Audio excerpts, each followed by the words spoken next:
Hello everyone and welcome back to another stream from Aman Talks NRL SuperCoach. Hopefully you're all doing well out there. Here to preview round 4, looking at the trade targets, the best captaincy options, and examine TLT and all of the carnage that I think our teams are facing this week with all of these injuries and suspensions. Just let me know as well in the chat if you guys can hear me. I was having some slight audio issues just before I started the stream, so I do want to make sure that that's working all well. Before I start. So yeah, just if you're in the chat, which there's plenty of you, which is great to see already. Just let me know what the audio is like and if it's sounding okay. If so, I'll press ahead. Good to be back streaming. Of course, I wasn't streaming last week. I was overseas. I just came back on Monday. Unfortunately, I've come back crook as well. Like I've just got the worst stomach bug of all time, which is just a nightmare. But I definitely feel better talking about Supercoach. I don't know if you can tell for people who are watching on YouTube as well, but my beard is a bit shorter. I was that out of it on Monday. I was so delirious. I started shaving my beard just to trim it down. Completely forgot the guard and I went full, almost went very full clean shaven. So I had to make it short everywhere my beard. But anyway, that's some just personal thing for you. Loud and clear for you. You sound like music to my ears, says KesJ. Well, that's good to hear. That's very, very good to hear. The goat is here, says Edward Barry. Very, very kind. Cool. Okay. Plenty of people saying the audio is fine. Awesome to hear. Just about that, me being sick. Unfortunately, if I'm a bit delirious at times or if I have to wrap up the stream a little bit earlier, we'll try to get through all the big questions as it is anyway, but that's the reason why. I'm a little bit jet lag probably still as well.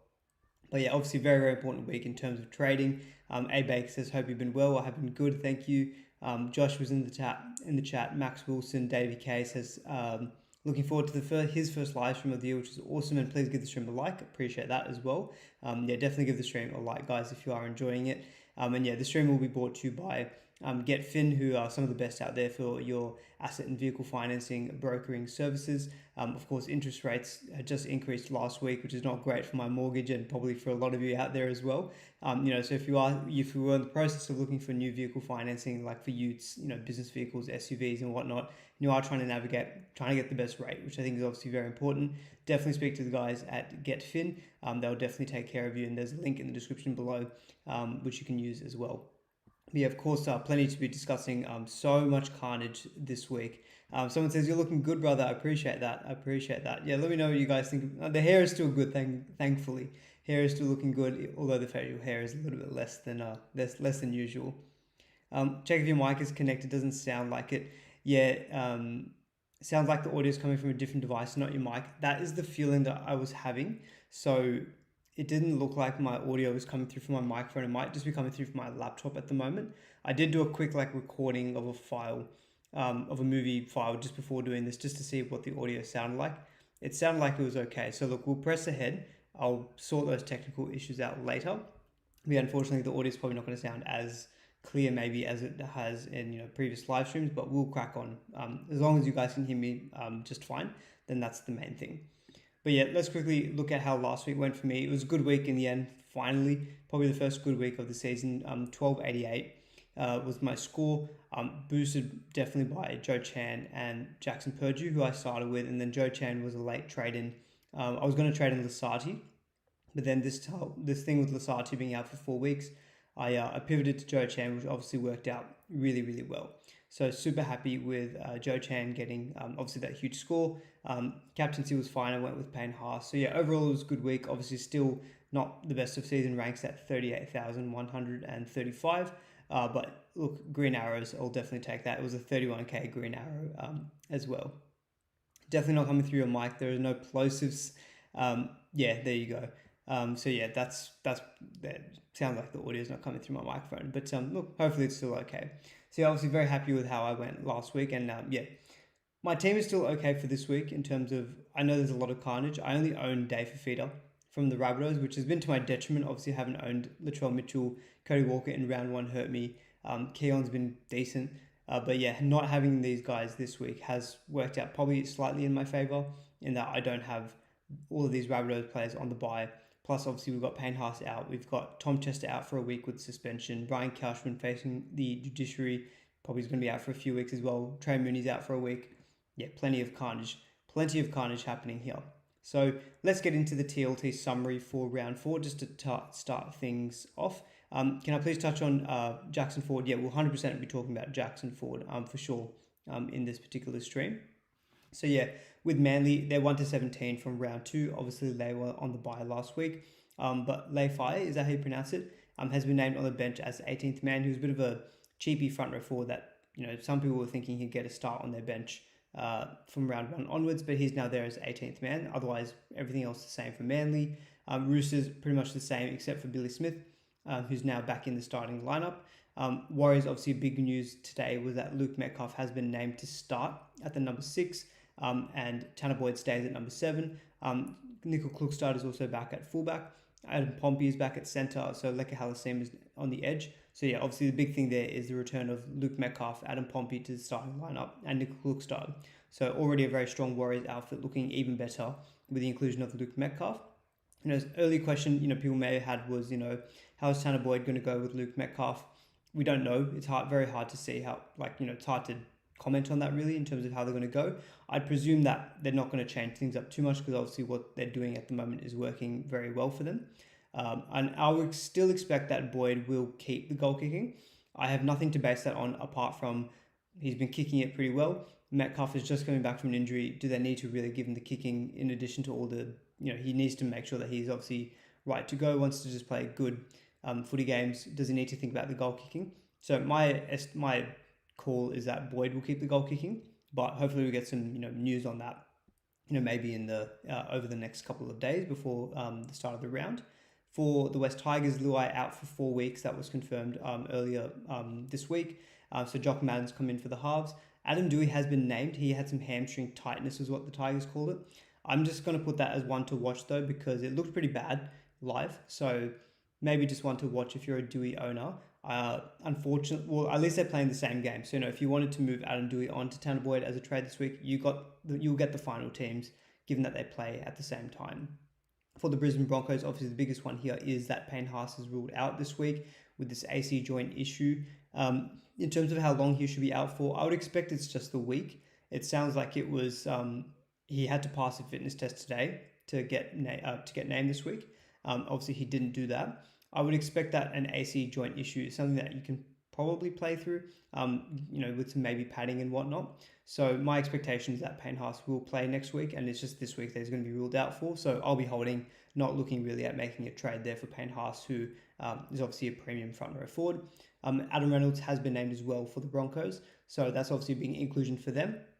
The Supercoach implication is, of course, that without Adam Reynolds, Reece Walsh, who's a very popular trade in this week, would have been goal kicking. So we'll talk about Reece Walsh as well, whether he's a must-have this week, given that the Broncos have got a very nice draw upcoming. For the Dolphins, they've got Tom Flegler is back this week, but he's been named on the bench. So if he was someone that you didn't sell last week, he's probably going to be still a sell candidate. There are more forwards coming back for the Dolphins. He is still going to be battling this rib cartilage issue, which we know is painful and is a big issue in terms of the output for middle forwards for Supercoach. So probably someone that you can look to move on. Nothing much doing at the Bulldogs. Stili Tupano's named in prop in place of Sam Hughes, but that's about it. For the Knights, obviously Mooney out for 1 week with the suspension.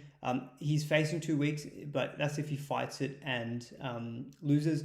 I believe that he's just going to be accepting the early plea and will just be out for 1 week. Fletcher Sharp also has been named in his return from that PCL injury. Again, maybe one to watch as well, given that he sounded as though he was kind of slightly aggravating it, or he slightly aggravated it last week.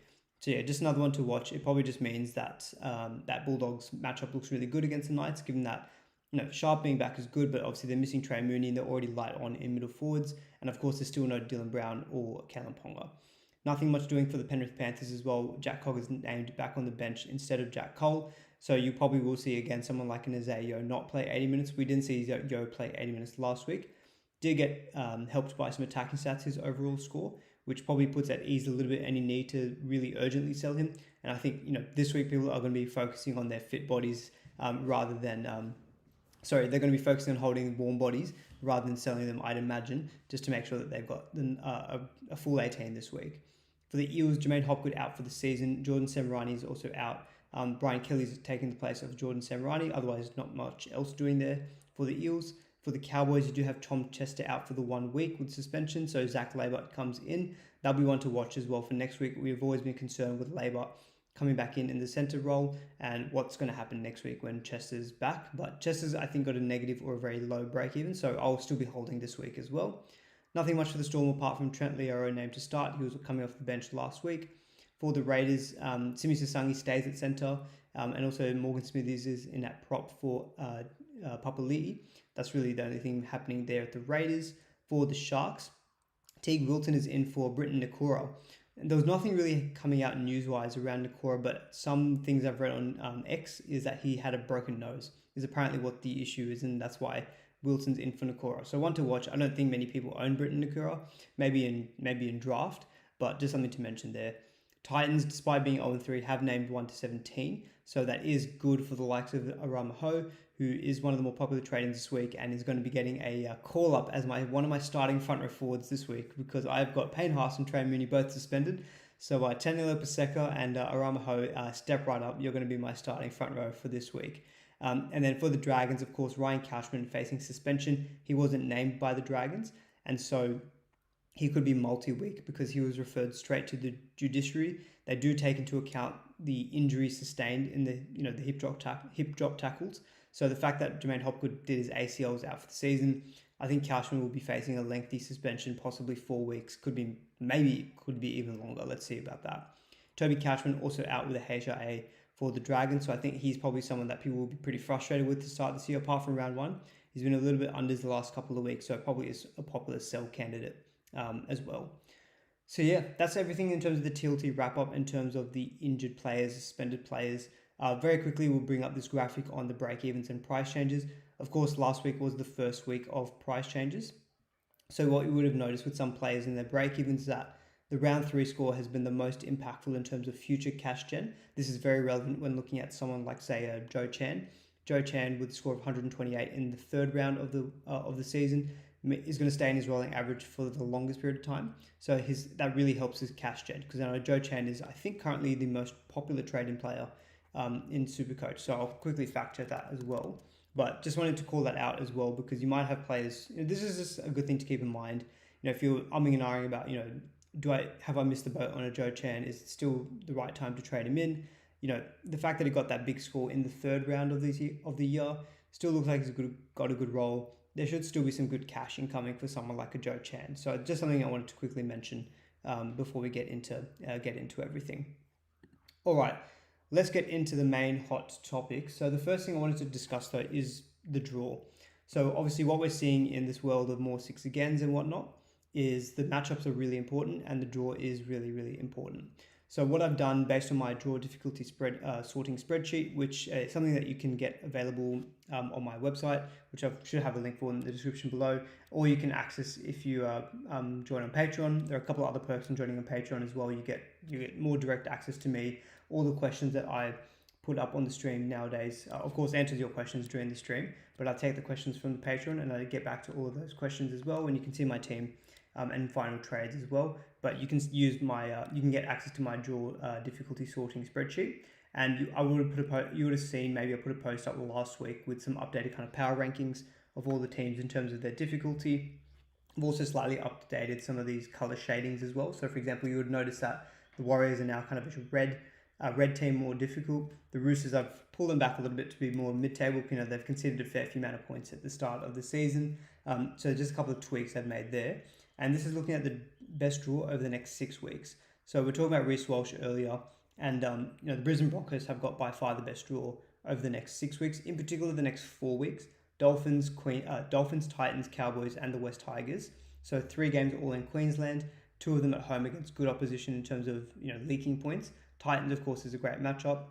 The West Tigers, I think, in round 1 or 2 wasn't looking like a great matchup. But if they're going to have someone like Jerome Luai not still playing for them, then obviously they're a lot weaker. So someone like a Reece Walsh becomes very, very enticing. Next up would be the Dragons. So Val Holmes is a very popular or enticing trade-in as well this week as a premium centre. Titans this week, Cowboys, Manly, Rabbitohs, and then the Roosters before a bye.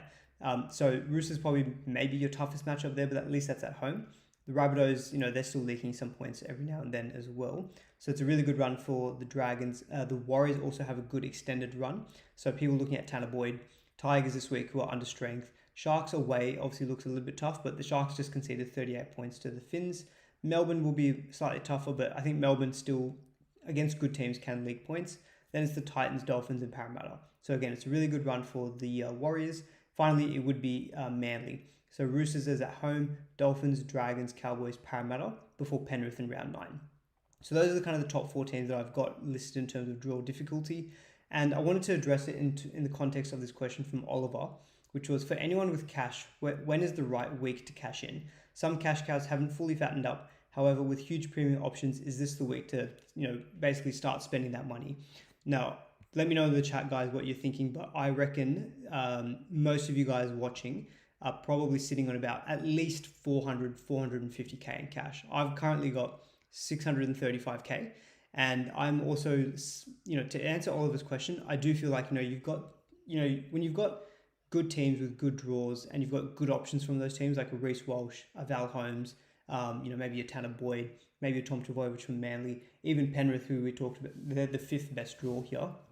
Obviously, slightly tougher games in round 5, round 6, but Penrith are clearly the best team so far this season, with a great matchup this week against Parramatta, and then it goes into round 7, Dolphins, Knights, Manly. So Nathan Cleary becomes really, really enticing. I think just when we're seeing these big upside scores, you really want to be trying to target as many of the high upside premium options from the good teams with good draws. Now, you may say that the Dragons aren't the best team, but Val Holmes is a historically great Supercoach option. I'm mentioning this comment from the chat as well, which was from, where was it? Damn it, I can't find it. But there was someone basically who mentioned in the chat that, Val Holmes had a pretty shocker of a game. Here it is. It's from Lachlan Camilleri, very frequent viewer, so good to see you here. Val had a shocker of a game and he's still got 80 and he's got a great run. Exactly, I 100% agree with that. Like, Val scored pretty well on the weekend, and in real life NRL did not have a good game. If he has a good game, scores a couple of tries, puts together a good base power game, like that could happen any week in the next 4 weeks. He's in for like a 120, 130. Those are the kind of scores that, me in particular, I missed out on a couple of those to start the year. So I'm trying to get as many of those guys who could possibly hurt me into my team, especially trying to get onto good players with good draws as well. In the context of Reece Walsh, someone said, Walsh could still keep the kicking with Reynolds back from that rib issue. Yes, he could. Even if he's not kicking, I still like Walsh because of this really good draw. I like Turbo because of the good draw. Cleary I've had from the beginning. I think it's a great week to jump onto Cleary as well. So yeah, just something I wanted to mention. I think it is a good week to start spending up that money that a lot of us would have freed up from last week, because we'll talk about some cheapie centres, but apart from a couple of them, not all of them are doing crash hot. And you can maybe upgrade them to like an absolute gun centre, or you've got if you are in the camp of wanting to sell a Couchman, Ryan Couchman that is, because he might be out for a long time, then there are some gun secondary forwards as well that you could target. Maybe a Jaden Sewer who's looking really, really good with a good run could definitely be a good trade-in option. So yeah, just something I wanted to mention in that from that question from Oliver. But we've talked about fullbacks a little bit. Let's get onto it properly. And guys, what I'll do in this stream is I will go through every position. So if you've got questions on front row forwards like Ford, Tanner Boyd, etc., Joe Chan, don't worry, we'll get through all of them. I just found it easier just to go through position by position. So let's start off with the fullback chat. So I think one of the bigger questions of the week is, well, 2 questions that I've pulled here from the Patreon, from Jason, Kinney to Walsh. Theo asked, is Walsh a must? Sensei AU in the chat is asking, is Kinney a hold still, or would you upgrade to a Walsh Turbo Teddy, or trade Sanders via DPP to Hines? So basically he's looking at Kinney as an upgrade. There's a couple of questions on, Keanu Kinney and if he's a sell. Like outright, I would rather say that Kinney's not a sell, because there's nothing really wrong with what Keanu Kinney has done. The average of 61 at his price of 495, well, now he's moved up to 513K, was fine. Break even is 42, so he's still probably going to make some money. The run's not terrible for the next 3-4 weeks for the Titans as well. We've got the Dragons this week, the Broncos this next week, then Parramatta, then the Warriors, which is tough, then the bye, then round 9 is Canberra.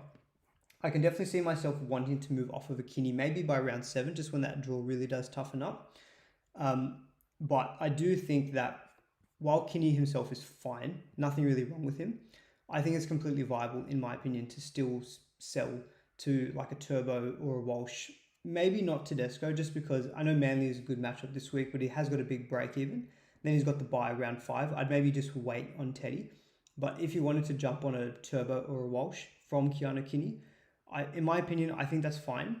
And the main reasons I think that is I just think that those guys are a tier above when it comes to fullbacks. Like, I think your Turbos, your Walshes, your Edwards, your Teddies, Ponga when he's fully fit and healthy, Drinky when he's fully fit and healthy. Those are, in my opinion, your tier one fullbacks. I think Kinney in previous years, when he averaged like 70, was still kind of tier one for averaging 70, but there was still always kind of 5 or 6 guys above him in terms of averages. He's got amazing base power. Like, his base power average is 48. It's actually the best of the guys on the list here. Next best is Turbo with 47. Walsh doesn't have the base power. He's got a base power average of 33. But for me, Walsh has got that upside. We obviously saw that at the back end of last year. Without the goal kicking, I think if Walsh, if there's no Adam Reynolds and Walsh was goal kicking, I would be saying that Walsh is an absolute must. And I would say Keanu Kinney to Walsh, lock it in. Don't even worry about it, because I think you want to be targeting these good runs. I did actually look at some numbers as well. I'll quickly have to pull up my phone to get these, so just bear with me for a second. But I did look quickly at some numbers of Reece Walsh in the last 2 seasons, with and without Payne Haas. There wasn't much of a sample size, so again, kind of need to just add a bit of grain of salt to it. But basically, where was it? Yeah, so in the last 2 seasons, Reece Walsh, in games where he played over 70 minutes, so again, taking out injury-affected games, his average with Payne Haas was 80.1. His average without was 89.1. But that average without Payne Haas will happen in games more towards the back end of the year, because it was like maybe say post-Origin. So Payne Haas was on the bye, or not on the bye, sorry, but maybe getting a rest. And that was in the back end of the year when Walsh was killing it, or more likely scores are bigger. So he averages better technically without Payne Haas. I wouldn't read so much into that though, and I'd look at it more as without Payne Haas, I think Reece Walsh is still fine. I think what hurts him more is probably having Adam Reynolds back. But to answer the questions here, I do think that Kinney to Walsh is an upgrade, something that I'm looking at. Again, I understand that if you're in a pretty tough spot where you've got other fires to put out in terms of, you're not able to field the full team, and Keanu Kinney is still a fit player with a good matchup this week, you obviously don't need to do that trade. And I don't think it's an absolute must, because I don't think necessarily that Reece Walsh is a guy that everyone is going to mass captain, because I think that would hurt you even more so. Tom Trbojevic is a good option this week in terms of a VC candidate. Cleary's got Parramatta at home. Val's got the Titans. There's a couple of other places that you could maybe go with captaincy that, that doesn't make Reece Walsh a lock. Suafa'alongo is a definite captain option as well against the Cowboys. So I'm not going to go as far as saying you have to absolutely do the Kinney to Walsh trade, but if you feel like you've got a pretty, you feel like your team's relatively well set up, you've maybe avoided a lot of the carnage, I think overall it is an upgrade, in my opinion, to go Kinney to Walsh. Kinney to Walsh or Kinney to Turbo. Of the 2 moves, look, I already own Turbo, so it's a bit of a hard decision. A little bit cheaper, Turbo, so that does help things as well. I'd maybe still go Walsh. I just think the next 3 is better than Turbo's next 3.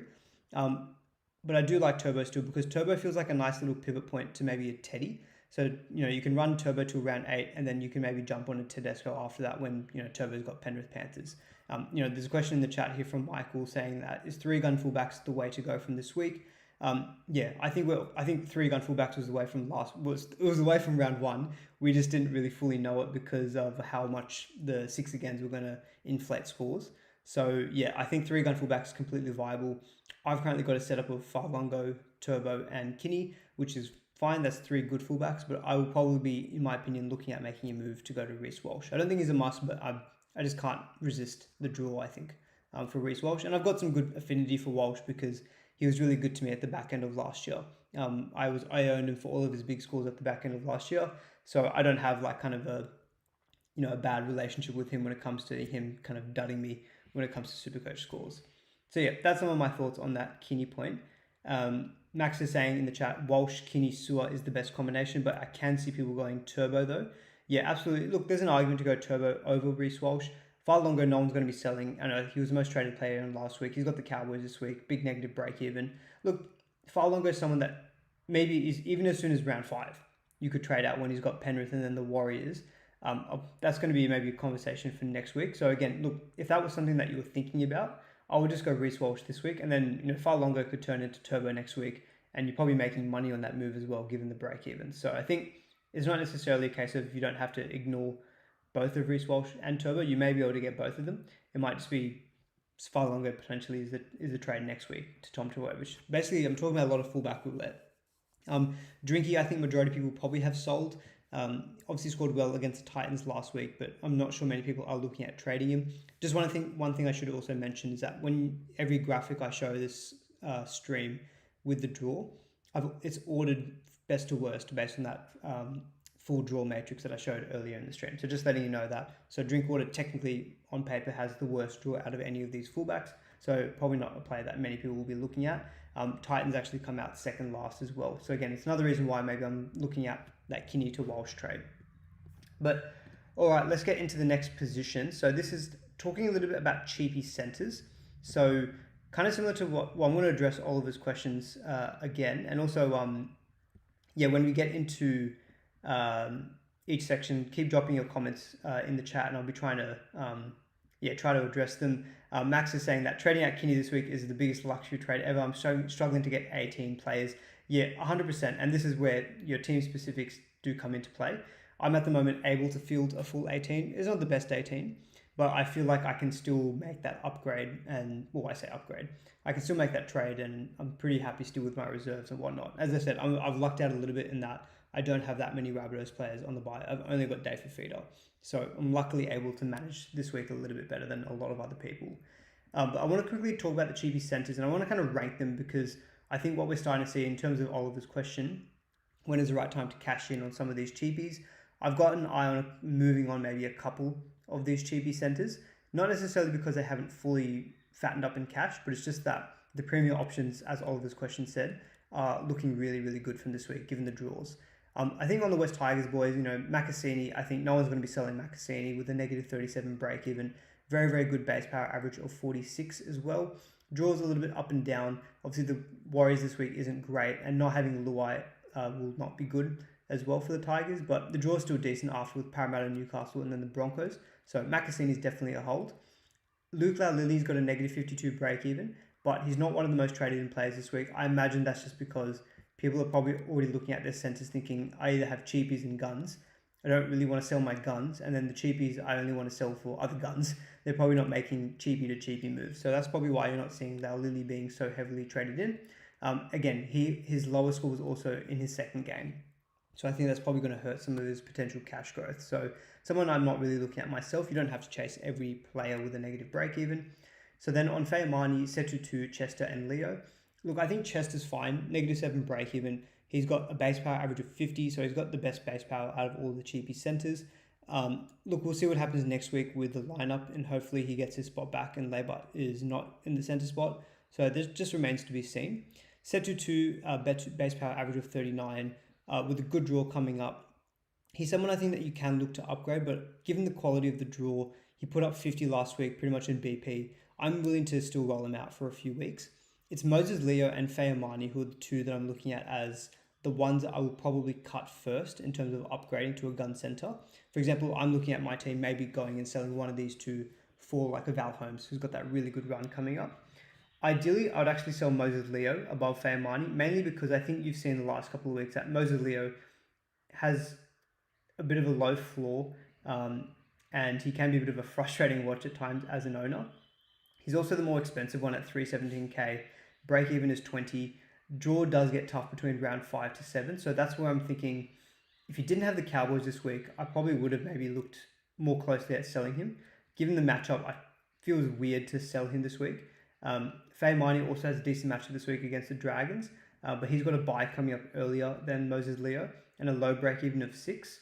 So I think where I landed on this was Fayamani would probably be the one I'd sell first out of all the cheapie centers this week, purely just because of Leo's matchup this week. Long term though, I'd rather sell Leo though, because he can be a little bit up and down, and the draw round 5 to 7 is a little bit tougher. So I'm currently looking at a position where I may even sell Fayamani this week, even though he hasn't fully fattened up, just because I think the quality of these gun centers, or you've got duels maybe to go get a gun fullback, and you've got plenty of money in the bank. Look, again, we're probably talking luxury trades about talking about trading injured guys. It's probably a bit of a luxury trade talking about guys who aren't injured or suspended. But I think I'm trying to be giving you the advice of trying to be more aggressive where you can be, trying to make those plays and trying to get one ahead of the crowd. Like, for example, the fact that Val only got 80 last week in a very poor game, I think we got a little bit lucky as non-owners, because if he went out and scored 100 plus and then he had this great draw, I think his trade-ins would have been much more big this week. The fact that he's got the Titans this week, and because a lot of players can't bring him in because of the fact that they've got all these suspensions, if you're in a position to make that kind of a trade and be aggressive, get one up ahead of the crowd, it's a move that I do really like. But yeah, so let's talk a little bit about these gun centers, because obviously we've got to talk about someone like Tom Jenkins as well. So I'll quickly just look at the chat. Aman, you're a consummate professional. I appreciate that, although I don't feel like it right now. I'm honestly feeling a little bit worse for wear, but I'm very happy to be talking about SuperCoach, so it definitely makes me feel better. Yeah, Max is saying it feels wrong to trade out Leo versus the Cowboys, but it might be correct. Well, that's the thing, right? Like, what was it, in round 2 he versus was it round 2 when Moses Leo who did they play in round 2? Let me remind myself. St. George, yeah, that's right. They played the Dragons in round 2, which looked like a good matchup on paper, but his base was 19, and if he didn't get that late try, he would have scored pretty poorly. Even last week, Broncos, of course, is a tougher matchup, but his base stats were 34. North Queensland Cowboys, like, yes, it's a good matchup, but look, he could honestly, would you be surprised if he pulled out like a 45, 50? Maybe not. So maybe selling Leo is completely fine this week. And given that, if you already wanted to sell him from round 5 onwards, bringing it forward this week, yes, he has the Cowboys, but if you wanted to get someone else who's got a better matchup and is a gun, then this could be fine. So on the gun center topic, a couple of questions on Kale Iro. So Riley asks, is it time to move Iro on? Obviously, he's experienced his first catch drop of the season, base power 52, but no real attacking stats, so only averaging 53. Herbie Farnworth, 804k, was looking like he was going to be on for a massive score last week, given how well he was scoring at halftime, but unfortunately only scored 6 points in the second half. Jacob Kiraz, a bit of an interesting one here that, I feel a bit bad because I did recommend Kiraz over Val Holmes last week if I was at 50-50, whereas I completely flipped the script this week because I do feel like Holmes with the draw, Kiraz with the shoulder issue, very low score last week. I do feel like Holmes is the better option. On Iro, firstly, look, I'm an Iro owner. I probably won't be selling Kale Iro, I think, just because, again, luxury position of he's a fit player in terms of not being injured or suspended this week. If you can see below me, I put a post out early today on the best base power performers for the first 3 rounds. For the center position, Iro is the 3rd best center, only behind Simi Sasangi and then Herbie Farnworth. So, look, Iro's got that great floor. Surely attacking stats will come at some point. The matchups the next few weeks don't look great, given that he's got Canberra, Warriors, Roosters, and then the bye. But his draw from round 8 is really good. He comes out of the bye with the Cowboys and then the West Tigers, and I believe the extended run for the Sharks looks a little bit better. Yeah, round 10 is Souths, 11 is the Bulldogs, and then round 12 is the bye. So look, he doesn't cover that first major bye round, but he does cover the first mini bye. Will cover the second and third major buys. He just is someone I think is a long-term hold who I think, again, I just feel like it's a bit of a luxury, and I feel like I've got plenty of money in the bank to make other moves. So I'm still in the Kale Iro hold camp, in my opinion. On Tom Jenkins, he's currently, I think, the 3rd or 4th most traded in player? Let's have a quick look at it. Currently the 3rd most popular trade-in. So, I think I saw a comment earlier in the chat, which was around, you've missed the boat on Tom Jenkins, and then, you should instead be going to try and get like a Val Holmes. So I think, I'm of the view that I'd rather get like a Val Holmes or a Herbie Farnworth than a Tom Jenkins. Yes, Jenkins in that left wing spot has looked amazing. His averages tells it, right? Average of 105, break even of 14, so he will make money. And I don't think it's a complete fluke, because at the back end of last year, when Jenkins was playing on the left wing, he was putting up big scores. So if I quickly look at Jenkins from last year, so if you look at Jenkins around 14 last year, scored 151 with a hat trick, scored a try in round 16, scored a try in round 19, 3 tries in a row, round 21, 22, 23. The scores though never went over 80 in those weeks, apart from that score of 151. He doesn't have the best kind of work rate, so his base power average is 41, which is actually, it's not terrible. He's probably a guy who, when he scores 1 try, will score you maybe 65, 70. 2 tries is what he probably needs to get to 100.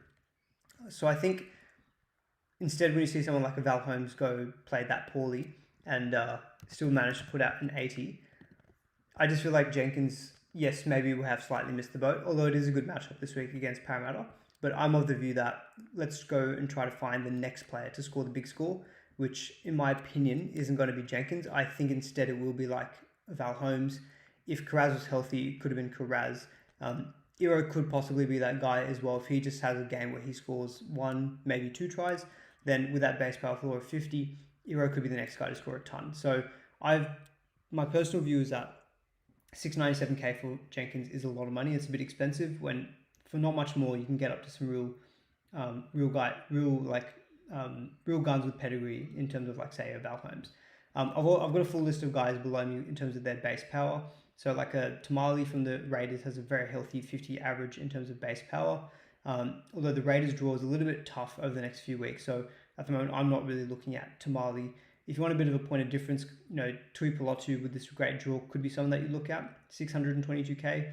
Stephen Crichton looked really good last week at 600k.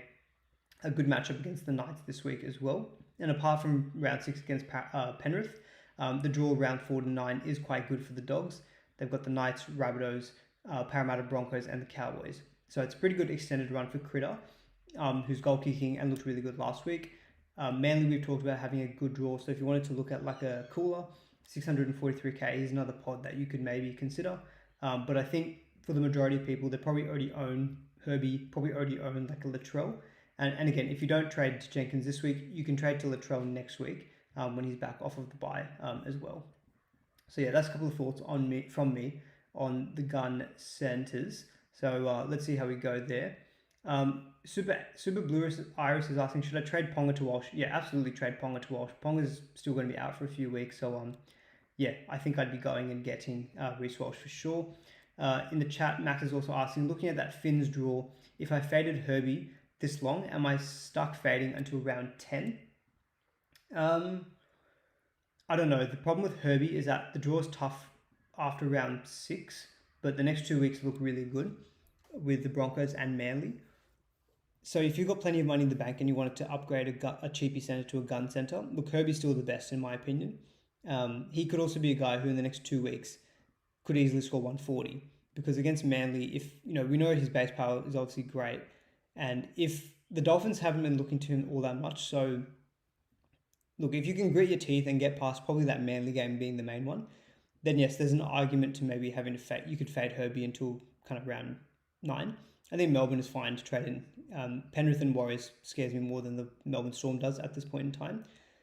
Maybe there's an argument, but me personally, I'd be pretty scared from the Broncos and Manly game. So yeah, I'd still be okay getting into Herbie. I don't think you need to fade that whole time. All right, that's some chat on the centres. Next up is the front row forward. So I can see obviously a few comments in the chat on the front row position. Let's see how we go here. Let's see. Malott says, if you have Iro, Herbie and Karaz, would you move on Karaz to Jenkins? There, actually, I'll quickly talk about Karaz just before we get into the front row position. So, like, if you listen to the Magic Sponge podcast, that with NRL Physio, they're not that keen on Karaz, given that he's got this kind of shoulder issue, which it looks like he's managing. Karaz to Jenkins, though, I don't think I'd be doing that trade. I think if I had Karaz, I'd still just be holding on. That's me personally. I know James, the co-host of Magic Sponge, who traded in Karaz last week, is immediately trading him back out. So yeah, that's something just food for thought. But if I was a Karaz owner who traded him in last week, he won't change in price until this week, given that he's only played 2 games to date. The break-even's high at 113. Look, maybe you could sell and then you could pivot back to him in round 7. But me personally, I'd probably just be looking to hold him. Again, he's a gun, and warm bodies are very much the priority, ideally, this week to be holding on to. All right, let's look at some front row forward plays here. Would I trade Karaz to Holmes? That's a tough one because, again, similar to what I said before, I like Karaz still, but I do like Val Holmes a lot as well. Seems sideways, but I do feel like Val Holmes will outscore Karaz. So, look, I won't say no, but I don't love it. It's a bit sitting on the fence. If it was my team, I'm not. If it was my own team, I'm not sure if I'd be making that trade. I'd probably be trying to find other ways to do that. All right, and yeah, guys, just so we talk, we're going to be talking about front rows and second row forwards. So yeah, appreciate any updates on the judiciary because I think it's happening right now. Yeah, there you go, it's live. Okay, so as of 7:02 p.m., the hearing is adjourned, and it's either 3 or 4 matches for Couchman. So 3 or 4 weeks for Ryan Couchman. Just to quickly tackle that subject. Look, even if it's 4 weeks, I'm probably still going to hold. He's coming back with a negative 21 break even. For some reason, I don't have him. Yeah, there we go. If you look at the second row forward base power average, his base power average is 71.7 at an insane 1.33 ppm. He put up 60 last week in his 51 minutes, including a sin bin. I just think Couchman is an elite supercoach option this year. So if he's out for 3 or 4 weeks, he'll make more money. I'm happy to ride him on the pine, to be honest. So yeah, I probably won't be selling Couchman even if he's out for 3 to 4 weeks. Twiley in the house. Twile looks great at the moment. Alex Twile, there's a lot of positive comments about Alex Twile. But yeah, let's talk about the front rows. So obviously the big topic for this week is probably Payne Haas being out for this week. Look, to cover that off, I think you hold Payne Haas. I don't think you sell him this week. In terms of the most traded out players, Trey Mooney is the most traded out player as it currently stands. Hopgood second, which makes sense given the ACL. Toby Couchman is also the fourth most traded out player. Lasati the seventh, so via duels. Flegler the ninth. A lot of trades happening in the front row. Jackson Ford is the second most traded in player currently. Stefano the sixth. So there's a lot of trades occurring in the front row forward and the second row forward positions. So on Trey Mooney, look, Luke had this question of, is Trey Mooney a hold if I can trade him for Jackson Ford? Ideally, I'd be holding Trey Mooney as well, in my opinion, because again, if you look at this base power kind of table below me, Trey Mooney's up there in terms of one of the best performing base power performers for the first 3 rounds of the year. 63.7 BP in an average of 48 minutes is really strong, and it's only a 1-game suspension that he's out for. Break-even's manageable as well at 56. Now, on Jackson Ford, if you were really struggling for numbers this week and you wanted to just make that trade, partly because of Mooney being out for this week, but also because of how good Ford has looked, look, I think it's fine. So on Jackson Ford himself at 669k, he's gone up a bit in price, of course, but even 669k, I think for the output that he's putting up is still really good. He's second to only Payne Haas in terms of base power average for the season. He's averaged 76 points in base power this year across 75 minutes. For me, it's the minutes is the main thing that I'd be just wanting to hope. I would love to know what his minutes are going to be like now that Mitch Barnett is back. Barnett played 35 minutes last week off of the bench. I'd expect Barnett's minutes to keep increasing, but I do feel like it's one of those situations with Jackson Ford that he's just playing so well. He's currently the leader of the Dally M's. Whatever big minute role he's on, it's probably here to stay. Even with Barnett getting some extra minutes, maybe they just manage more Fisher-Harris. Ford may go back to say 65.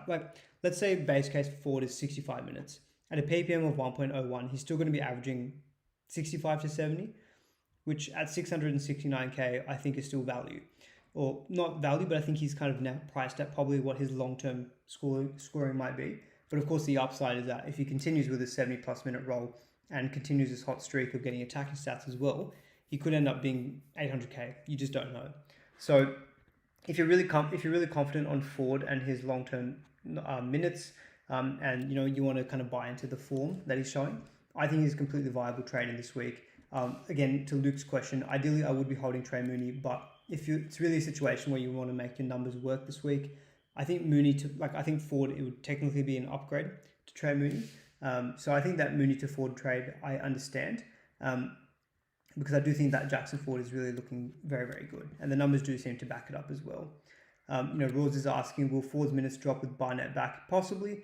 But as I said, he might drop from 75, 80 minutes to say 65, which is not the worst thing in the world, especially with a good PPM. And Barnett came back from a long-term injury, so Barnett could be eased back. So it's not like it's going to be automatic this week, next week, that Ford's minutes drop down. So I still think that the Ford would be fine. And look, there's definitely potential for attacking stats still with Jackson Ford. If we look at the Warriors draw, who do they have? They've got West Tigers this week, Titans in round 7, two teams who could very easily score tries against. So there still could be more attacking stats for Jackson Ford as well. So very happy to recommend Ford as a trade in this week. In terms of Stefano, so Luke had a question. John O'D had a question, thoughts on Stefano. look, I think Stefano's been really good as well. He's fourth currently for base power averages across all front rowers, a base power average of 71.7 at an average of 57 minutes. I think him, in terms of job security minutes, is pretty solid. I don't think anyone is really going to be taking minutes off of Oichkamanu. If anyone, it was probably Trent Liero, who came back last week, but who plays through the middle. But even then, Stefano's minutes have been 50, 60, and 61. So low score of 65 this season, high score of 81. He's probably just looking to be very, very consistent between the 55 to 60 minutes, probably going to be punching out between 65 to 70 as well. Which again, if you think long-term that's what Ford's going to be, then you could just make an argument to get Stefano for 100k cheaper and save that money. So yeah, like a Trey Mooney to Stefano move, I'm not as in love with, because I don't think there's as much of a difference between Mooney to Stefano as there is Mooney to Ford in terms of potential upside. But again, I can get behind that trade because I do think that Trey Mooney is fine. He's good. Long term, I expect Mooney to be like a 65 averaging guy. Like I think what we've seen from him so far. Look, of course, he got that attacking stat in round 1. Round 2, he scored 64.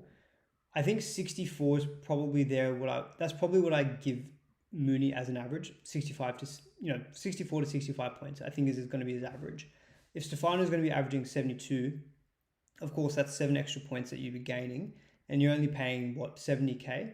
It's not the worst thing in the world. So again, I'm not going to tell people that you absolutely have to hold Trey Mooney.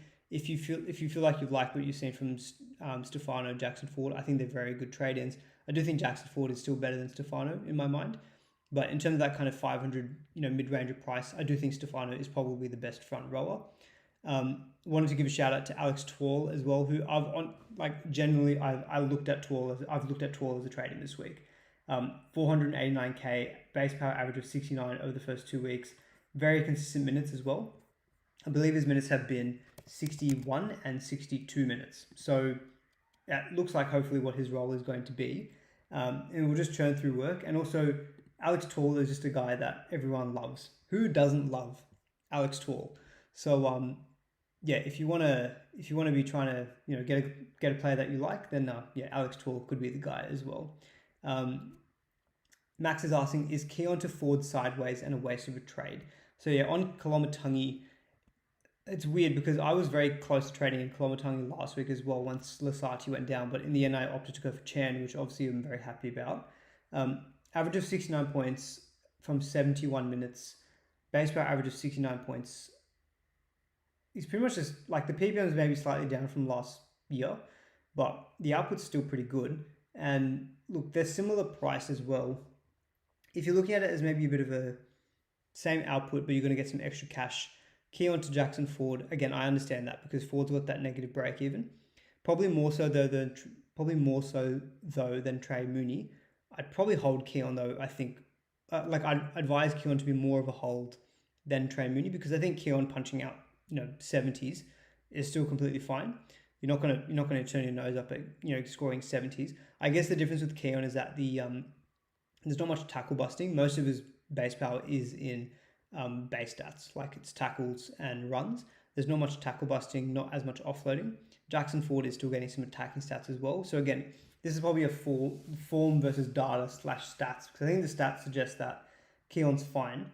But if you want to buy into Jackson Ford and his potential upside, then again, not the worst thing in the world. It feels a bit more sideways than Trey Mooney to Ford, but look, I get it. Jackson Ford versus Terrell May.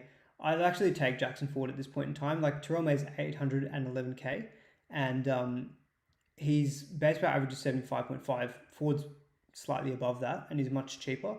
And negative break even. I'd definitely go Jackson Ford, I think, instead.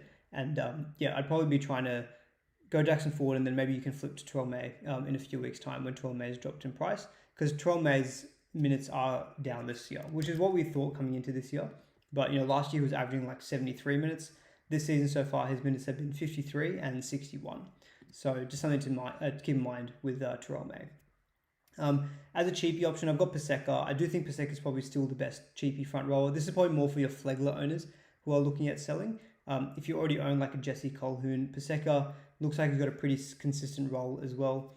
56 average over his first 2 games, minutes of 55, which were pretty much identical, I think, in both games. I'm just going to quickly check that. Yeah, Paseka played 55 minutes in both games. So although that Canberra game did go into golden point, but the fact that he played 55 again against the Knights hopefully means that he's in for a 50-minute game as an average, and so should average around 50 to 55. Cole Hoon has actually been decent the last couple of weeks, but McInnes will come back eventually. Paseka's probably going to be long-term your safest guy there at around a cheaper price.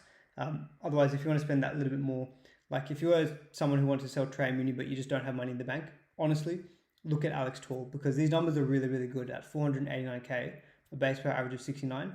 Yeah, it's really looking really good for Tawley, our boy. All right, let's talk a little bit about second rowers now. So we'll we'll talk a bit about some second rowers. So I think obviously the most traded in player this week is Joe Chan. So is it too late for Joe Chan? I kind of hinted at this earlier. I don't think it is too late for Joe Chan.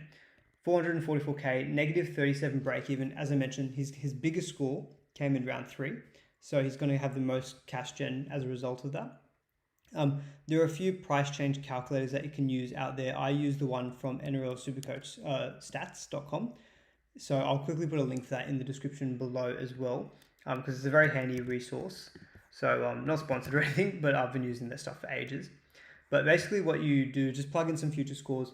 Look, Chan's BP average has been 60 this year, which has been really, really solid. And he's kind of defied what I normally expect from Joe Chan. Even if Chan scores 50 over the next 3 weeks, he will still make 120k. The fact that he's going to make you still probably north of 100k with a pretty conservative average of 50, coming up against the Cowboys this week, I don't think it's too late for Joe Chan. He looks like he's going to have this 80-minute role outside Jerome Hughes, which clearly is going to bring him more attacking stats. That's probably the biggest thing with him, right? It's not necessarily that he's got, well, it's because he's got 80 minutes, but it's because he's playing outside of Jerome Hughes. Because already you've seen in 2 of the 3 weeks this season, he's got 2 tries. And he also got a try assist for Suafalonga, which was directly as a result of Jerome Hughes as well. So absolutely, I think it's still completely fine to bring in Joe Chan this week. And if you wanted to go Trey Mooney to Joe Chan, say via duels, in my opinion, that's okay as well, because you're making money. You're getting a warm body this week as well. And I think Chan and Mooney, look, Chan could definitely be a guy who averages 55, 60, which is not too different from Trey Mooney, but you make some money in the process as well. And there's upside to Joe Chan. Of course, his average is 89 because he's had big games, but a low score this season of 51, like that's pretty decent. So yeah, I'm happy to be going Mooney to Chan if you were happy to sell Trey Mooney. A couple of other mid-rangers I wanted to quickly chat about, Finifuyaki and Lukey. Now, Lukey's not one of the more traded players this week. I think most people who have Lukey would have already bought him in round 2 or round 3. Look, Lukey's not a must anymore. I think with a break-even of 32, the minutes are good. The BP average is good at 65. So the numbers are still looking good for Lukey at 473k. It's a bit hard now between him saying Finifuyaki. I think last week I was more Lukey over Finifuyaki. In hindsight, I probably would have said actually go Finifuyaki because his base power average still was good last week. 66.3 is his base power average over the season. In terms of what he scored last week for base power, let me just quickly bring that up.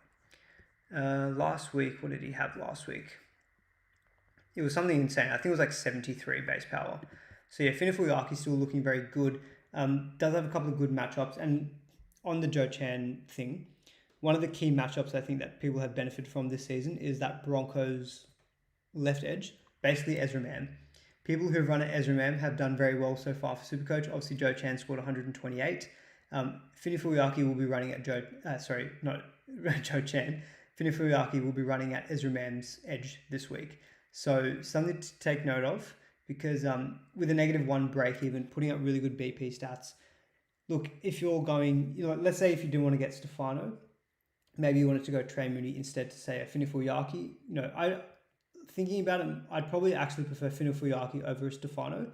I prefer the fact that he's an 80-minute edge back rower, so they typically have a bit more upside than your front row forwards. He's got the negative break even and a good matchup this week. Does have a buy in round 6, I think it is. Yeah, buy in round 6. But I think I'd take Finifuyaki over Stefano if I was making trades via Trey Mooney. Lukey, if you didn't own Chan or Lukey, I'd probably get Chan instead of Lukey, in my opinion. In terms of some of the guns second row forwards, so there's a couple of people in the chat asking about Preston. I can see. So in terms of the trade-ins this week, there's no real gun second row forwards who are more popular trade-ins this week. But if you look at this is a good feature from SuperCoach Plus as well. If you look at the popular trade-ins in second row forward, apart from Joe Chan, Arama Howe, and Tunifuliaki, on Arama Howe as well, actually, I should mention, I think he's still a fine trade-in at 315k. He's got a negative break-even as well. Looks like he's still keeping that 80-minute edge roll too. But in terms of the popular trade-in at second row forward, you've got Samuel Fainu at 508k. He's obviously done very well to start the season. He's got a base power average of 61. I think his break-even is also quite good at negative 27. The only thing with Fainu is that without Jerome Luai now, I just don't know what his good long-term prospects will be. So yes, his base power average has been good, but if he doesn't get attacking stats, which he has in the first couple of weeks, then that will stifle some of his cash gen. So in my opinion, Fainu looks good, but I think instead of Fainu, I'd probably go instead to Lukey, Finifuyaki, Chan, or maybe just go for a gun second row forward instead of Samuel Fainu. I think Samuel Fainu might just be somewhere kind of in the middle. But in terms of the more popular gun trade-ins at second row forward, Preston is the most traded in of those. Only about 1,000 people bringing in Preston. Then you've got Azay Papali'i, Jaden Sewer, and then my boy Alex Tor is in there. But yeah, on the gun second row forward trade-ins, look, if you're trading in one this week, look, Preston's got a good matchup this week against the Newcastle Knights, a base power average of 61.5. I think the thing with Preston is that attacking stats with him are probably just going to be more predictable. He's just got the ability to get attacking stats more frequently than I think a lot of these other guys here. Probably the only other guy I think in terms of the base power guys on this list would be Hudson Young and Kikau. I do prefer Preston over Kikau. I think the base power that Kikau's got, while it's better on paper, I think a lot of that comes from like offloads, which is good. But I think Preston's is probably more likely going to average a higher base power over the season than Kikau in my opinion. So I do think Preston over Kikau for me slightly. Kikau is more likely going to get you try assist, line break assist. Preston is more likely going to get you tries with line breaks, which is, in my opinion, better. I probably will take Preston slightly over Jaden Sewer, even though Jaden Sewer's got a great draw coming up. Really good base power average of 74. To be honest, looking at these numbers, you'd think, why wouldn't you just trade in Jaden Sewer instead of Jacob Preston? He's got better base power average, better draw. I think Preston's just got better pedigree. That's my opinion, basically. If you could spend the money to go for Hudson Young, though, I don't hate that. Because Huddy Young put up 95 last week. He's going to be more of your up and down, but I think what we're seeing is that with a base power average of 68, they're just using him so much in attack, Hudson Young. So I just think he's going to be able to get more of these offloads. The base power stats I think will be there, and I think attacking stats will come to Hudson Young because Sanders is taking on a pretty dominant role in that Raiders team, and him versus Ethan Strange. So I think that will directly benefit Hudson Young. So I still think Hudson Young could actually be the best second row forward to get. But obviously he's very expensive. After that probably would be, in my opinion, Preston. Then maybe it is like a Jaden Sewer. Lucas at 713k has had a couple of down games, so maybe the break given is a bit higher. So he's probably going to be, probably going to be someone that we maybe look to in a couple of weeks' time. Apologies, guys. I'm going to have to answer the door real quick. I'll be back in 1 second.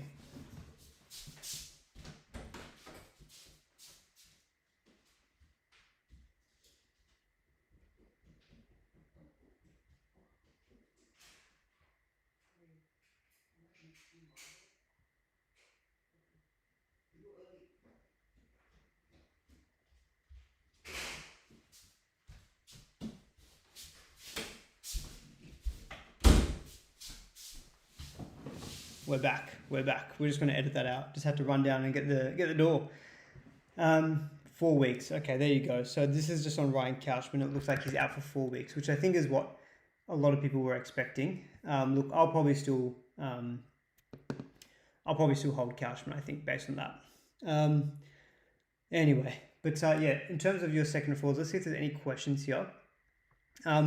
Brayley says, oh, thank you so much for the $5 donation. He says, love the content.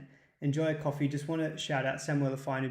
Been on him all season, and he looks unreal. Yeah, absolutely. I think, as I mentioned, Fainu has had really good scores over the first couple of weeks. And my concern, though, is just how's he going to look without Jerome Luai on that Tigers team? Who was it? It was just my wife. She just didn't have house keys, so I had to let her in the house. Yeah, one thing with Hudson Young as well, he actually has been playing in a lot of wet games as well. So yeah, it'd be interesting to see how he performs in fast day games and stuff like that. KPP, he hasn't actually made the top kind of 15 base power guys. Again, similar. I was keen on him in round 1. I think without Luai, he'll be solid, but will he be like that kind of top tier option? Not so sure. So that's probably why at the moment I'm not really heavily considering like a Kai Pierce-Paul. Aman, given the choice, would you sell Mooney or Lukey this week? I think it'd have to be Mooney, right? Lukey's fit playing this week. I think Mooney's probably the guy. I think long term as well, Lukey, again, speaking about what I prefer in Supercoach, probably going to be these 80-minute edge back rowers over these middle forwards. So yeah, probably Lukey there would be my hold for sure. Thoughts on Leka Halasima? Yeah, with Leka, he's obviously named on the edge to start this week, which is good. But Caper will come back, and the fact that they clearly see him as a bit of a utility in terms of being able to cover outside backs like centre, play a bit of an edge impact role as well. Long-term minutes security, I'm just not as confident in. That's probably why at the moment I wouldn't be running with Leka Halasima. But yeah, that's just my view. Benny, good to see you in the chat. Just all in capital letters, Jackson Ford. Yeah, we spoke a lot about Jackson Ford already, so don't you worry. But I basically said that he's a good option. If you're just joining now. All right, Cameron is saying, I have Haas, Keon not playing, and Paseka and Howe worth to keep for 1 week or make some moves. Look, Cameron, as it currently stands, I'm playing Paseka and Aramaho as my 2 front rowers, and I think it's fine for a week.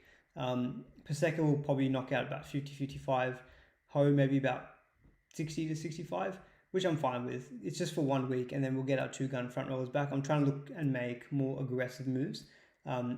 Although, look, so as it currently stands, I don't have Jackson Ford in my trade plans, but the more I talk about how good he looks, then yeah, Mooney to him could be on the cards for me. Even though I think Mooney's a fine hold, Jackson Ford has been looking that good. So I'd probably be making that, I may be looking at that move. Who to get for Hopgood? Look, Hopgood's price, what is Hopgood priced at? 517k. Luckily he didn't change price because he's only played the 2 games. Look, if you've got the money, I'd probably just go up to a Jackson Ford. If you get the duels to go second row forward, probably go Finifuyaki. Or if you want to stick to front row, then maybe Stefano. But I think Jackson Ford, Finifuyaki, Stefano might be my ranking of guys around similar price to him.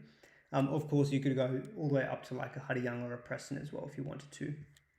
On halfback, so there's not too many trades happening at halfback apart from Cleary. So Cleary is currently Cleary is the 8th most popular trade in. Tanner Boyd is the 4th most traded in player this week. I mean, what can we say about Tanner Boyd? Obviously, I think in my last week's video, I mentioned him. Well, basically what I said was, I think Cleary, Dewey, Hines are better options long term. But if you're after kind of a short-term cash grab, then Tanner Boyd is probably a way to go. The way that he's going, though, maybe he's on par with these guys.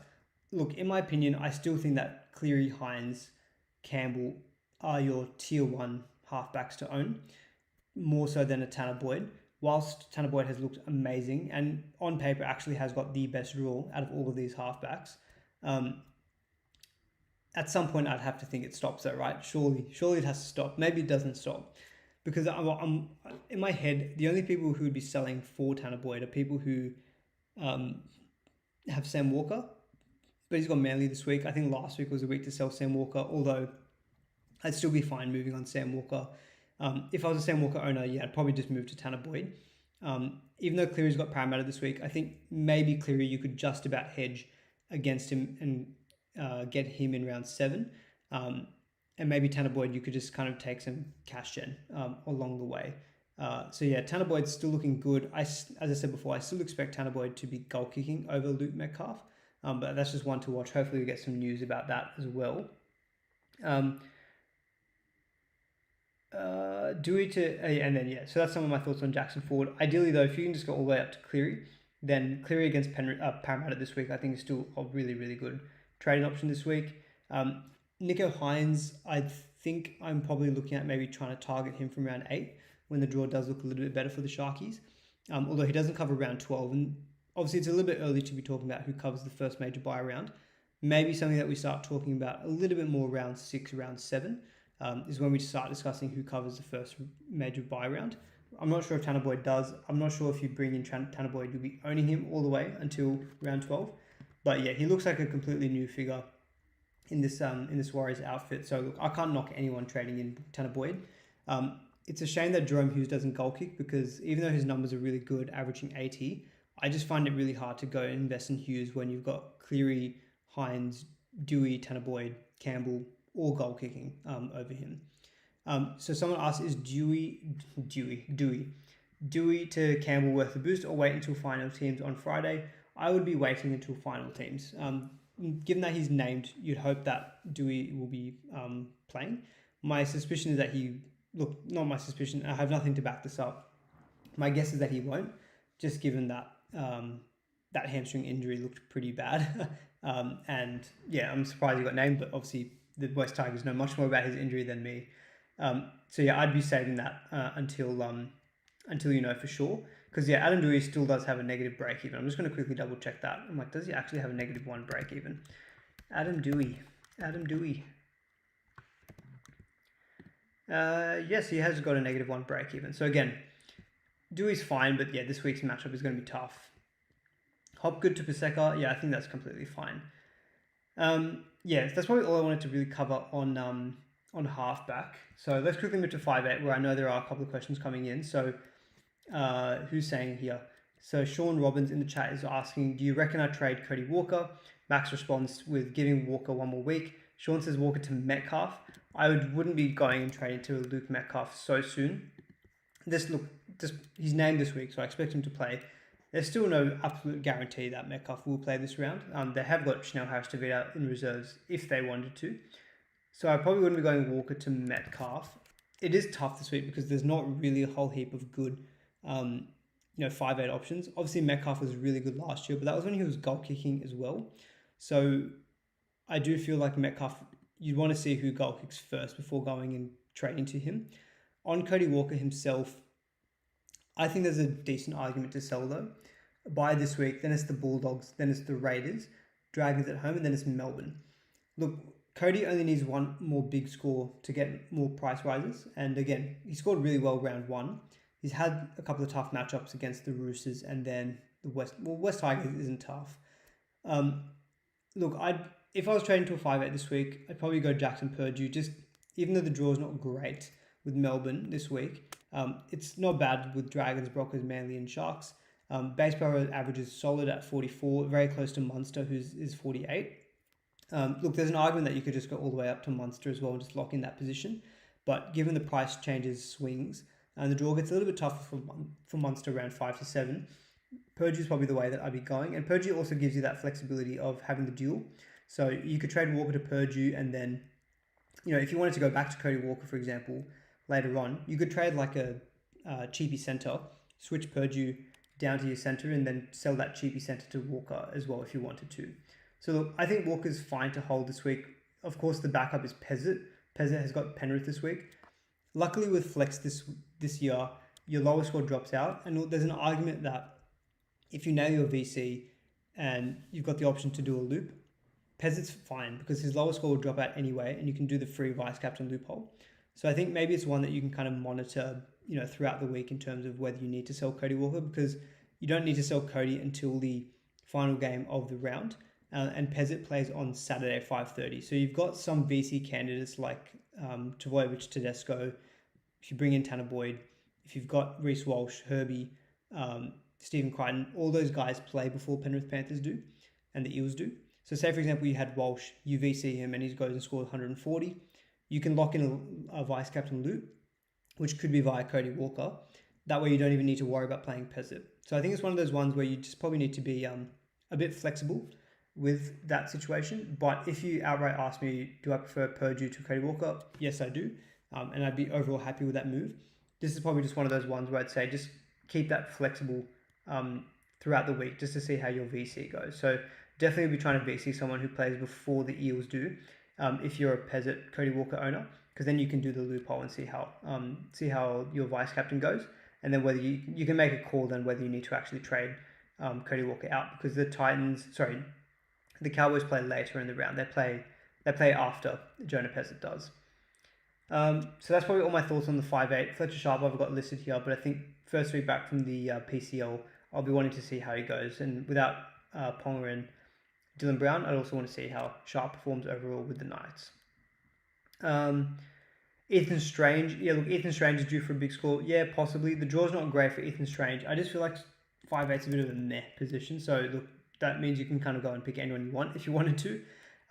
I'm a Purdue owner, very happy, of course, with that big score from last week. A low break even as well, so that would be in his rolling average. So, yeah, I think Purdue would probably be my initial recommendation. Alrighty, let's get into hooker, and then we'll get into the captaincy, and then we'll probably wrap up the stream. And guys, appreciate there's like 365 of you watching, which is awesome. Please do give the stream a like if you do enjoy it. So Theo asked a question on Patreon about is Grant and Brayley a must? So Reed Miney is one of the more popular trade outs this week. I'm going to have a quick look again. Reed Miney, where are you? My SuperCoach app is not refreshing for a second. Here we go. So yeah, Reed Miney is currently the 5th most traded out player this week. And one of the more popular trades of the round is Reed Miney to Blake Brayley. So of course, Brayley's looked really good to start the season. Obviously an average of 77, playing the full 80 minutes. Yeah, look, I think Miney to Brayley, completely viable trade, especially if you've got money in the bank. I think Miney is completely fine to sell as well. Break him to 57. He's just not getting 80 minutes, which he got in round 1, but of course Todd Payton, we can't trust him. He's just not getting the 80 minutes. So in terms of Reed Miney's minutes, what has he got? Let me quickly double check this. I should know this off the top of my head, but he got 80 in round 1. Then he had, 80 in round 1, then 56 and 62. 56 and 62 minutes is just not enough for Reed Miney. So if you got the money, I presume most people bought Harry Grant last week. If you didn't, then I'd still prefer Harry Grant over Blake Brayley, in my opinion. If we know that Grant is still goal kicking, which I read that Nick Meaney had a hip pointer injury, that's probably the reason why that Grant was kicking. So I don't expect Grant to be kicking long term. If he does though, then I prefer Grant to Brayley. I just think Grant overall has got more ability for attacking stats as well, although Brayley's base power is better. So yeah, I don't think Grant and Brayley is a must. Again, thinking of your squad structure and where you want to put your reserves, I think we're getting to a point already where with big high upside scores, you definitely probably want to be having 3 fullbacks. So one reserve will be a fullback.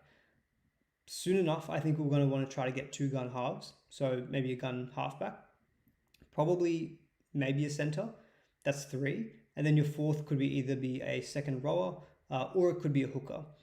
So I think for the next few weeks, Grant and Brayley double gun hooker is very viable because they're both good picks. Both probably going to average you over 70. Whether it's a must, not sure, because once you lock into Grant and Brayley, you of course don't need to make any other trades at hooker. But that probably means you're going to be reserving one of them every single week. That leaves 3 other spots elsewhere in your team, which, maybe you're costing yourself some upside is probably the only thing I'd be suggesting. If you didn't want to go all the way up to Brayley, I don't mind a Reece Robson going a little bit early on him, even though he has the bye next round in round 5. It's not great, but played 72 minutes in his game back for the Roosters, BP of 59, score of 65. If he plays 72 minutes, I'd be very happy with a Reece Robson. And I wanted to just put people on radar again with Brandon Smith. So Brandon Smith on the bye this week, of course, but is expected to be named next week was the initial prognosis on his injury. So I've even looked at Reed Miney down to Brandon Smith this week. Obviously, that doesn't help me in terms of a non-player. And it seems a bit of a luxury move trading in fit playing guy this week for a non-playing guy. But if you've got a full 18, I honestly don't even hate Miney to Brandon Smith. Free up some money, and then you can use that to make those big upgrades to go Sam Walker to Cleary, Cheapie Centre to like a Val, Kinney to Reece Walsh, all those kind of moves. Trey Mooney to Jackson Ford. It's still good to be trying to make moves that free you up money as well, in my opinion. So yeah, that's some of my thoughts. Rosa says, thank you so much for the $2.99 donation. Seriously, the best SC live stream out there. Very much appreciate that. That's very, very kind of you. Thank you. Max says, 007 says, should Marv trade in Grant? Who's Marv? But yes, I like Harry Grant as a trade-in, unless there's an earlier question that I've missed out on. With the Sharks bye next week, should we wait on Brayley and watch Robson? Yeah, look, there's no urgency to sell Miney. Of course, with money in the bank, you don't have to sell Miney, even though he's got a slightly higher break even. Because, yeah, Brayley will have the bye in round 7. Robson's is in round 5. But I do think that you can give him one more week. If he comes out and scores like another 45, 50, he's not going to go down too much in price.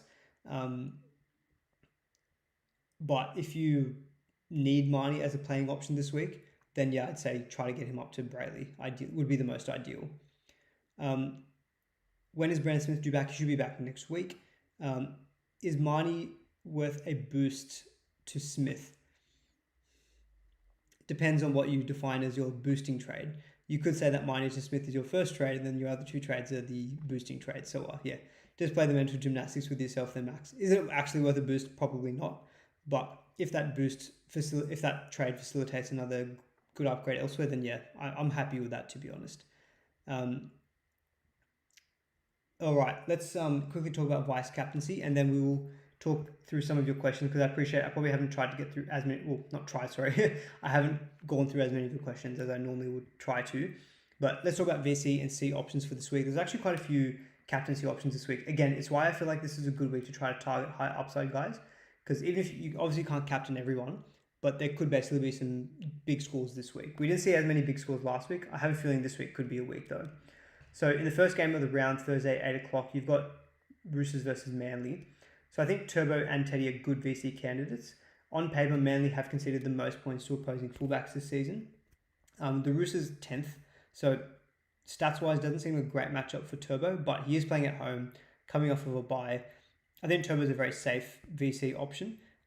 If you've got the ability to go like a VC Turbo into like a Captain Walsh, I don't hate that kind of a play. I've got Tanner Boyd listed here as well, if you are looking at him as a trade-in, with the West Tigers at home, who actually have been pretty good at defending opposition halfbacks, but it's an understrength West Tigers. I suspect that Tanner Boyd should still be goal kicking.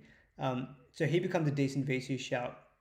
But if I was leaning if I was leaning a certain way in terms of VCs, I'd be trying to go fullback. So probably Turbo, Walsh, or Teddy. Captaincy then, I'd probably default in my mind to Cleary. So Cleary with Parramatta at home. Parramatta have conceded the sixth most amount of points to opposing halfbacks, and Penrith are just looking amazing.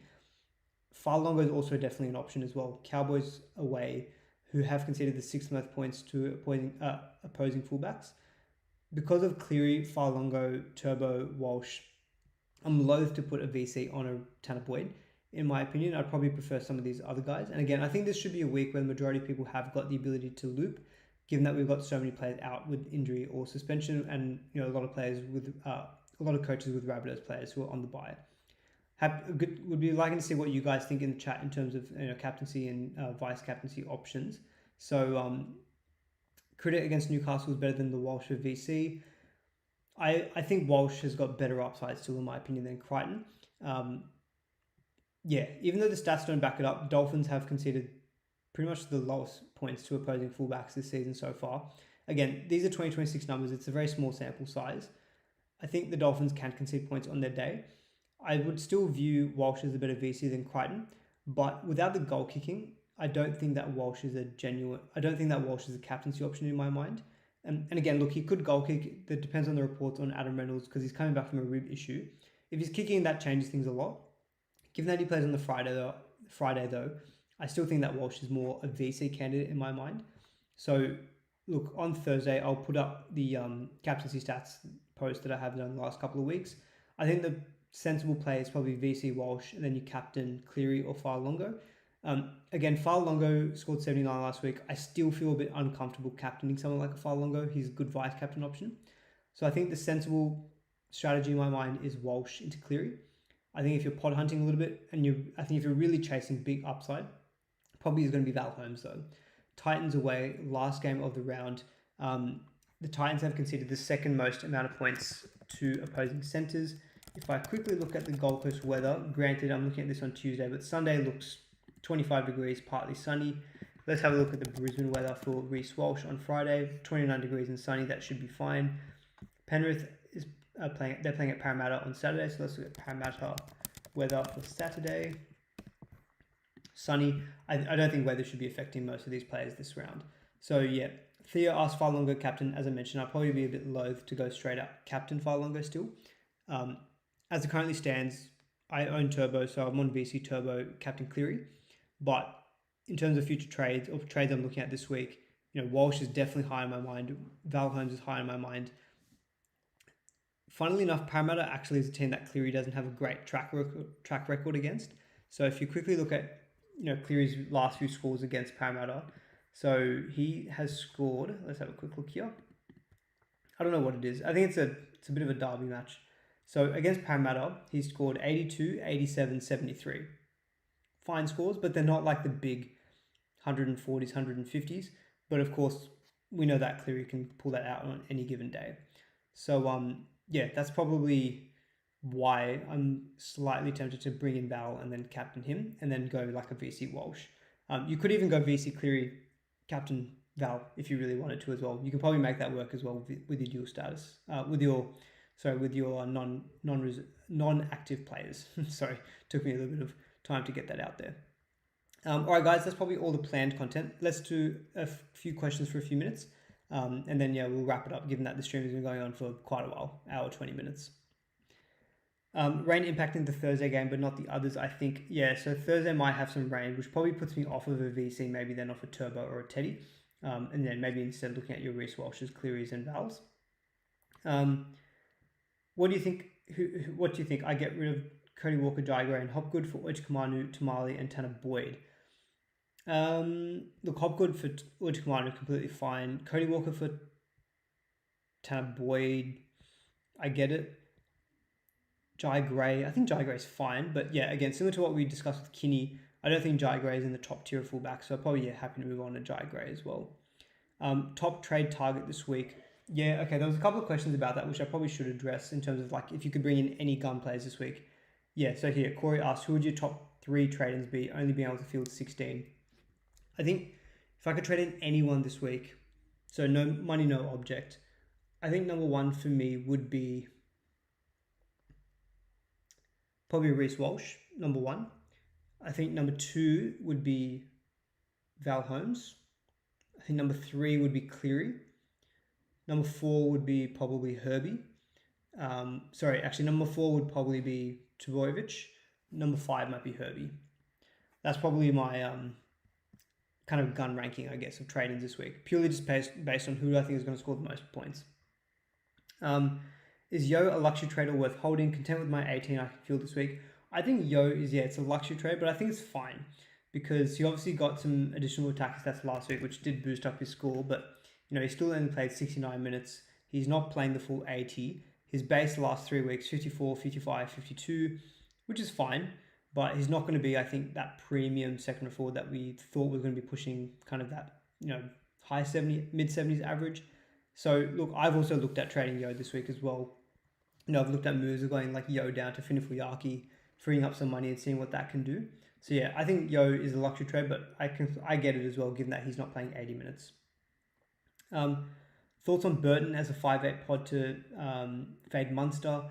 I don't love Burton just because, yes, he scored okay last week, but at 557k, I'd honestly spend the money on Purdue instead, in my opinion. I just think without goal kicking, I'm not as big of a fan of Burton. Would I trade in Val over Herbie? Yes, I think I just put Val over Herbie in my ranking, so yes, I probably would. For next week onwards, who do I need to get in first, Herbie or Latrell? Look, based on draws, round 5, Latrell's got the Bulldogs and Herbie has Manly, so probably Herbie, I'd say. The mic is so quiet. Yeah, unfortunately what happened, guys, I don't know what was happening with the audio, so I think it may be coming through my laptop, not my actual microphone. So I've been trying to speak up a little bit louder during the stream as well, but yeah, unfortunately the audio just not the normal, but we'll try to correct that before the next stream. Should I trade Dewey to Turbo if he's ruled out? Yeah, I think that's a good move. Let's see some other questions. Thoughts on Sammy Walker VC? Not so keen. I think there's too many other good options in my mind for a VC.